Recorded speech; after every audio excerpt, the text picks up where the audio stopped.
My first gig, wow. For a start, you know, I was painfully shy.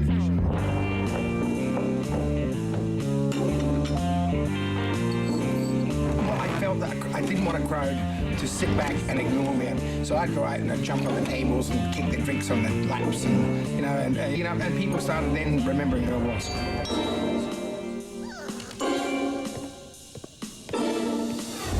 Well, that was my first gig, but let's face it, everybody does have their own story. We know him as an Australian music legend, but where did his story begin? They were only a trio and they needed a singer. So I joined that band and the repertoire sort of just became massive. What experiences shaped the artist he would become? And there was this saxophone looking, an alto looking at me for $32. I bought it, I got a note out of it pretty quickly. And is there a song that inspired his career? I'd like to help you, son, but you're too young to fool.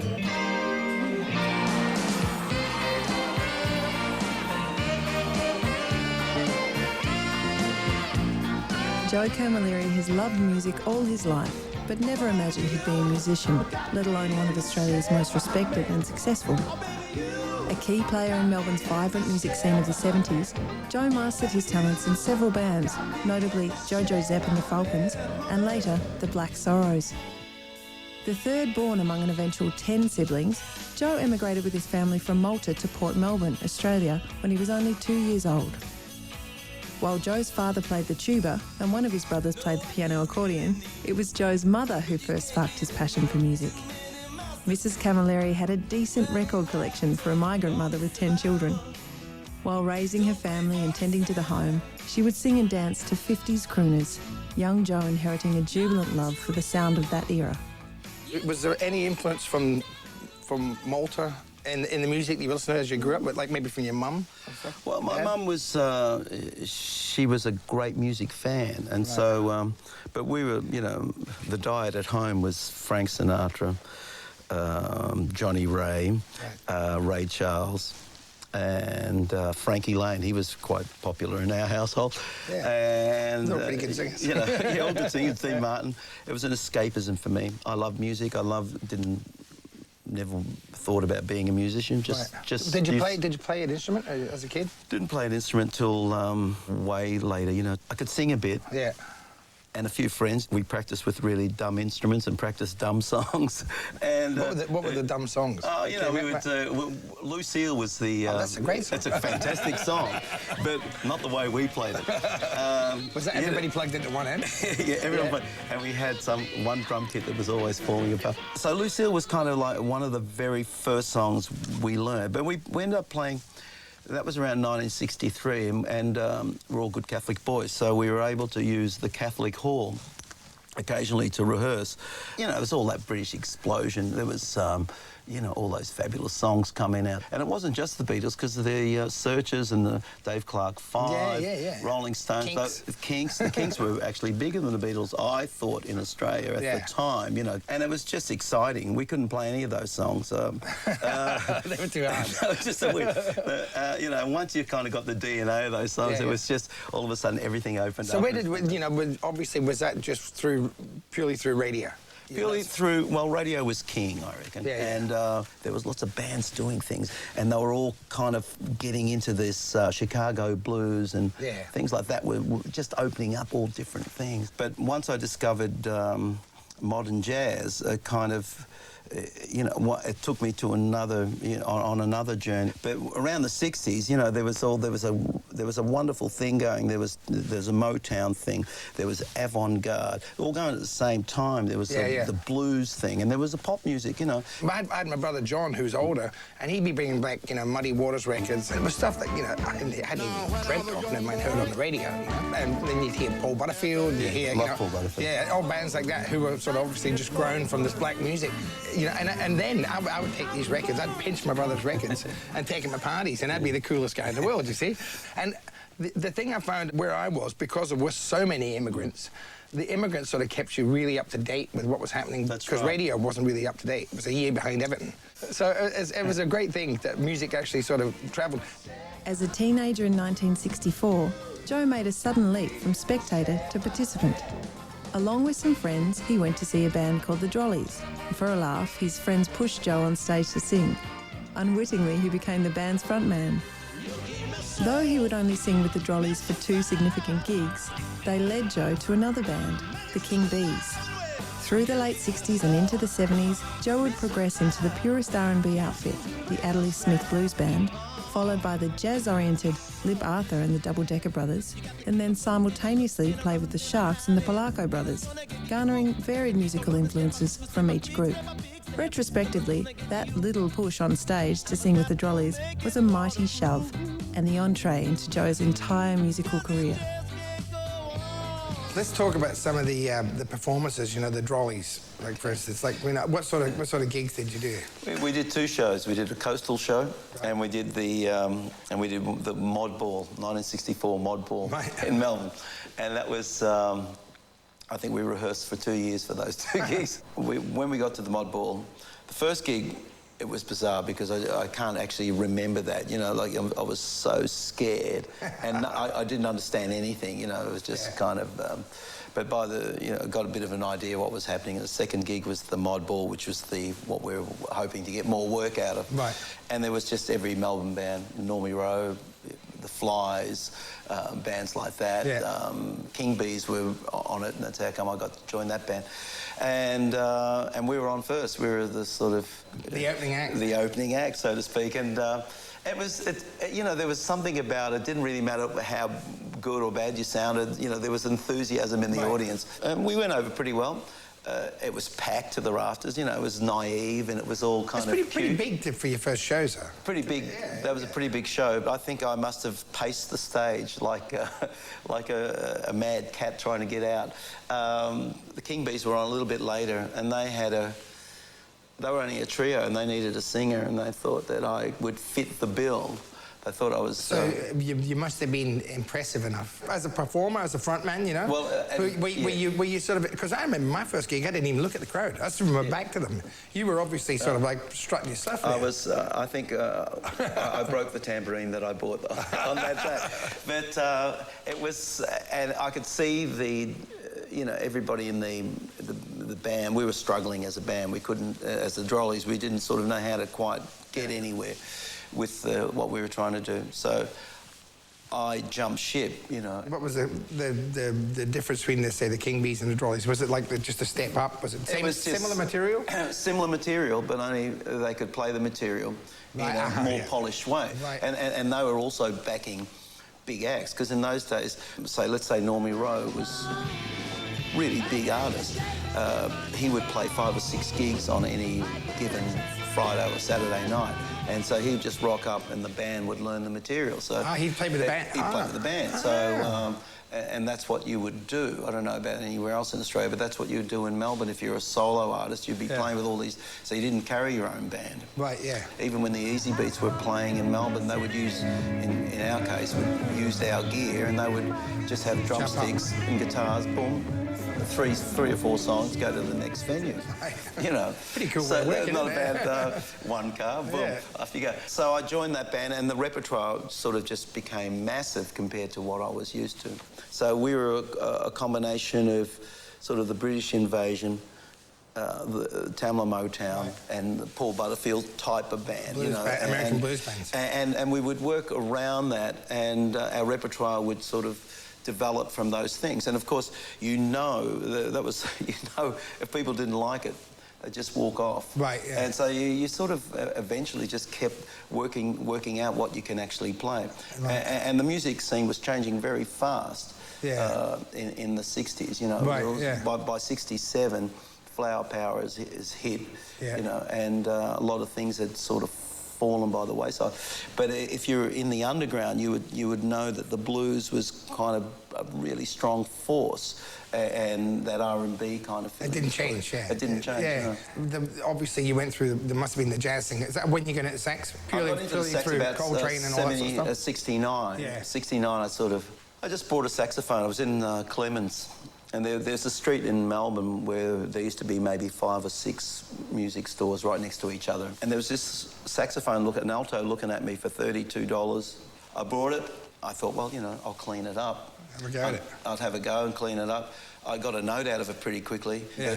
I joined a blues band called the Adley Smith Blues Band. But there must have been some sort of, Van the man must have, Van Morrison must have, because, the sax player singer thing, I thought for sure he would have been in that. Yeah? No, I only remember Van Morrison as them. I never saw it. Really? No, See, I always thought he would have been one of your influences. No, well, as a sax player singer, yeah. No, he wasn't. That's interesting. I liked them, but I didn't know much about any of the other stuff. Solo stuff. Because I was interested in, I was really interested in black music, really, and American black music. Right. So I picked up the horn, and I was playing in two bands. I was playing in the Sharks and the Placco Brothers. Right. The Placco Brothers was a country swing band. Right. Sharks was an avant-garde band. I come to the conclusion that I had to actually learn the chords of a song and, try to play within it instead of just going, just splattering across it, all over the place. So I enjoyed both bands at the same time.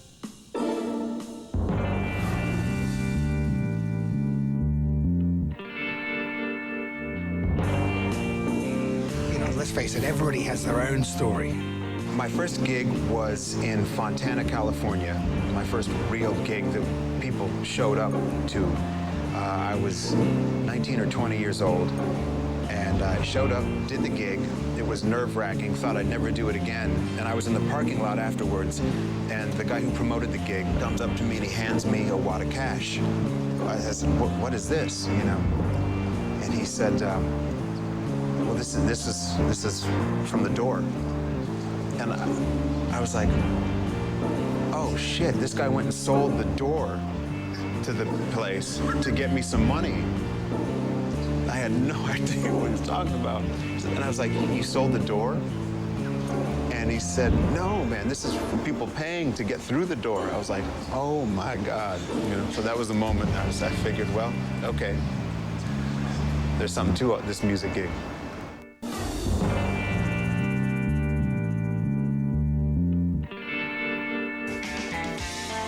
A formidable fixture in Australian music for more than 30 years, Joe Camilleri never sought nor anticipated success as a musician.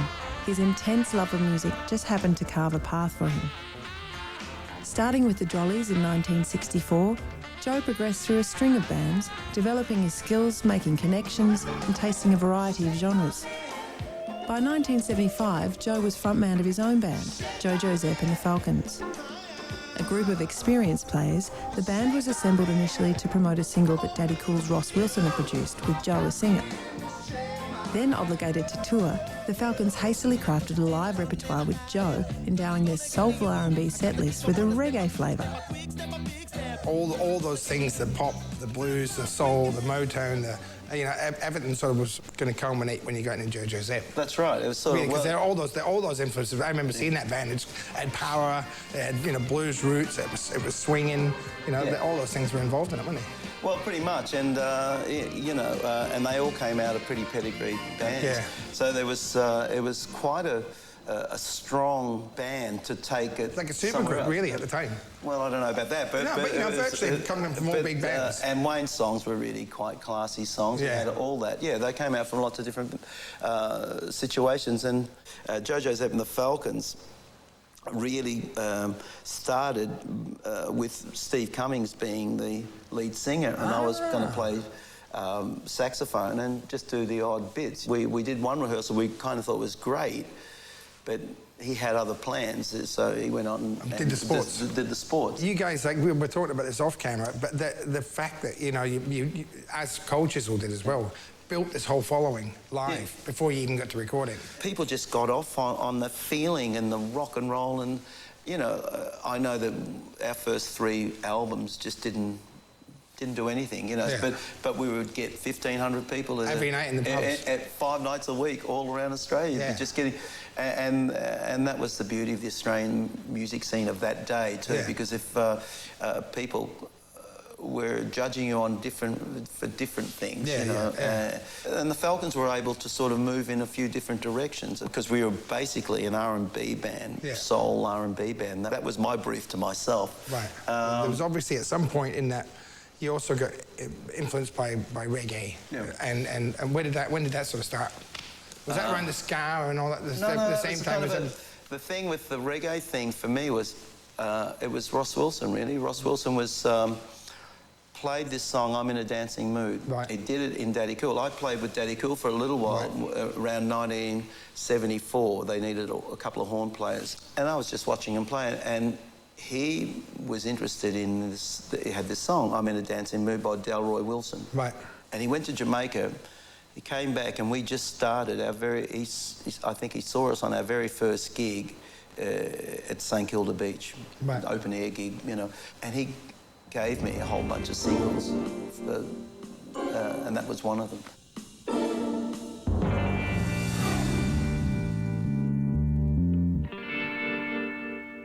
Well, this has never been in my repertoire, but it was the very first song that I became really interested in. Just hearing it on the jukebox for the first time, putting it on the radio, you know, in the late 50s. And sometimes I wonder what I'm gonna do, 'cause there ain't no cure for the summertime blues.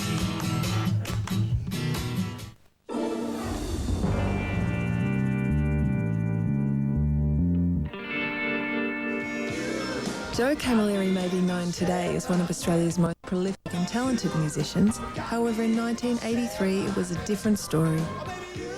Following his tenure in a slew of bands of varying quality and genre, Joe reached a peak with Jojo Zep and the Falcons. Somewhat creatively exhausted by the Falcons' success, Joe found himself asking, where to from here? Taking a hiatus from music, Joe took a job at a wholesale fruit market. Fortunately, amid a rainbow of fresh fruit and veg, his musical passion still lingered. The discovering of Zydeco, an American folk genre with piano accordion at its centre, reinvigorated Joe and saw him assemble a new band, his first since the dissolving of the Falcons. Were you sick of music or just something different? I wasn't sick of music. I just didn't feel that there was anywhere for me to go. Right. I didn't know what to do. So I had this job. This guy said, there's this job. It's 3 hours a morning, 5 till 8. You get breakfast and $10 an hour. Right. And all the vegetables you can steal off the truck that you needed for the day. So I did that 5 days a week. And out of that, I got really interested in music again. And the Black Sorrows were born. And we started playing on a Sunday afternoon at the Cafe Neon. Audience started growing. We put in $500 each, and we went AAV, which was just around the corner. Yeah. And they just put in this new desk, you know, and they wanted someone to test out the gear. Yeah. We weren't allowed, I didn't keep the tapes, they had no tapes, but we recorded this record called Sonola, which most of the tracks were other people's songs. Right. And so we recorded, I think, 11 or 12 songs.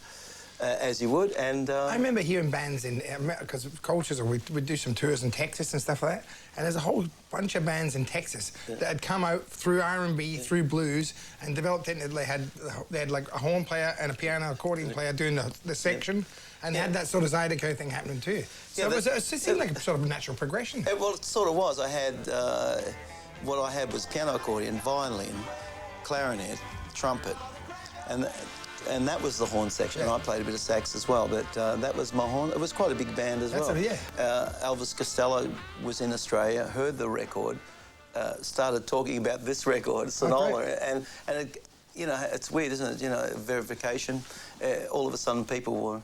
You know, I was selling Sonola in butcher shops. Yeah, yeah. You know, that was also it was a labour of love. Oh, you're meeting to meet and greet. That's right. So that was kind of it was a real small little cottage industry for us, and it was good, and it started off a new thing. Can you see, like now, looking at your repertoire, say nowadays, to your repertoire to Drollies, is there any sort of parallels, or is there anything that sort of continues to sort of raise its head?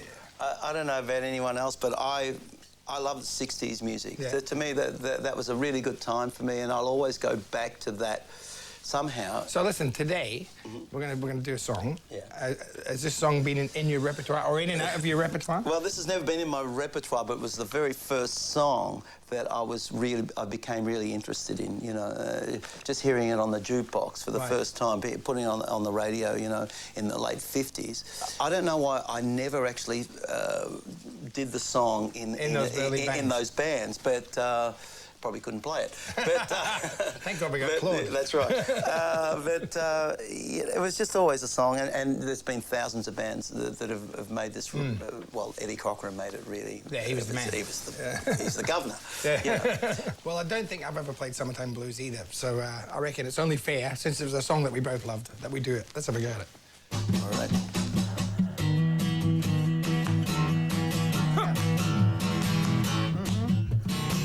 Yeah. Well, I'm gonna raise a fuss, I'm gonna raise a holler. I've been working all summer just to try to win a dollar. Well, I tried to get my baby out on a day. The boy says, no dice, son, you gotta work late. But sometimes I wonder what I'm gonna do, 'cause there ain't no cure for the summertime blues.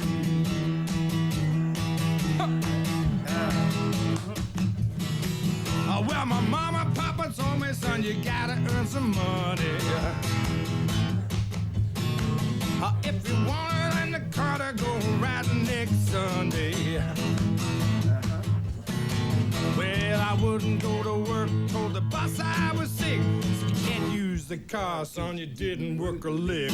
And sometimes I wonder what I'm gonna do, 'cause there ain't no cure for the summertime blues.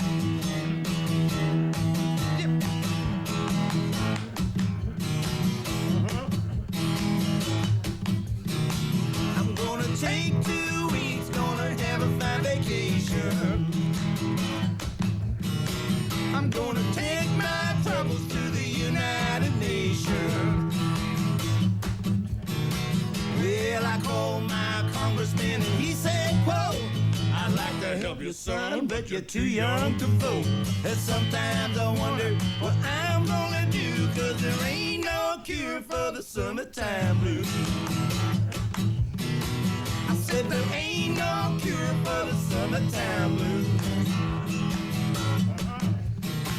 I said there ain't no cure for the summertime blues. All right. We should have done it our first gig, I told you. Joe is a guy that I've admired for years. You know, I've seen him play, you know, the Falcons a million times and just was amazed at the band. So I've enjoyed over the years watching Joe change, morph, shake things up, come back, and just continue to do it well. I never realized actually how nice a guy and how knowledgeable a guy he is. So I loved sitting talking to him and just picking his brains about the Melbourne music scene, singing with him. You know, Summertime Blues was just awesome. You know, as I knew it would be, being a fan first. It's, you know, it's always a pleasure.